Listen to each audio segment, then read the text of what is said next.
जंगल की भूतिया महिला। एक डरावनी कहानी। एक बार की बात है, एक घना जंगल था जिसे लोग भूतिया जंगल के नाम से जानते थे। इस जंगल में रात के समय कोई नहीं जाता था, क्योंकि वहाँ की महिलाओं की आत्माएं घूमती थी, जो एक खौफनाक कहानी से जुड़ी थी। कहा जाता था कि एक महिला, जिसका नाम सीमा था, वहाँ एक दिन अपने पति के साथ घूमने आई थी। अचानक वह गायब हो गई और तभी से उसकी आत्मा जंगल में भटकती रहती है। एक दिन गांव की एक साहसी लड़की नीता ने फैसला किया कि वह इस रहस्य का सामना करेगी। उसने अपने दोस्तों को बुलाया और सबने मिलकर जंगल में जाने का तय किया। वे सब उत्साहित थे, लेकिन साथ ही थोड़े डरे भी थे। जब वे जंगल में पहुंचे तो चारों ओर अंधेरा छा गया।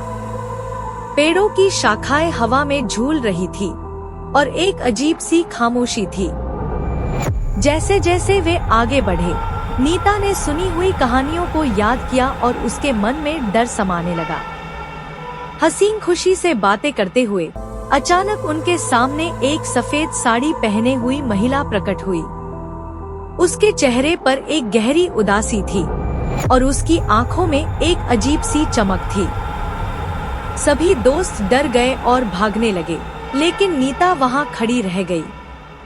उसने साहस जुटाते हुए महिला से पूछा, क्या आप सीमा हैं?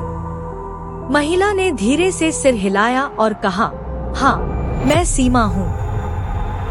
मेरी आत्मा यहाँ बसी हुई है क्योंकि मुझे न्याय नहीं मिला। मेरे पति ने मुझे धोखा दिया और मुझे इस जंगल में छोड़ दिया। नीता को उसकी कहानी सुनकर दुख हुआ। उसने महिला से कहा, मैं आपकी मदद करूंगी। आपको अपने पति का सच बताना होगा ताकि आपकी आत्मा को शांति मिले। सीमा ने उसे बताया कि उसका पति गांव में रहता है और अभी भी खुश है।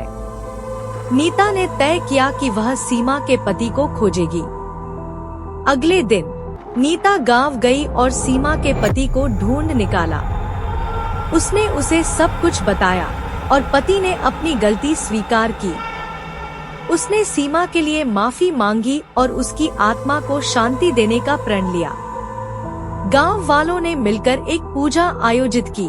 जैसे ही पूजा खत्म हुई, नीता ने देखा कि सीमा की आत्मा धीरे धीरे प्रकाश में लिपट रही है। उसकी आंखों में आंसू थे, लेकिन चेहरे पर एक सुकून था। तब से जंगल में कोई भूतिया महिला नहीं दिखी। नीता ने न केवल सीमा की आत्मा को शांति दी, बल्कि पूरे गांव को एकता और सहानुभूति का पाठ भी सिखाया। सीख: साहस और सहानुभूति से हम न केवल दूसरों की मदद कर सकते हैं, बल्कि उन्हें शांति भी दे सकते हैं।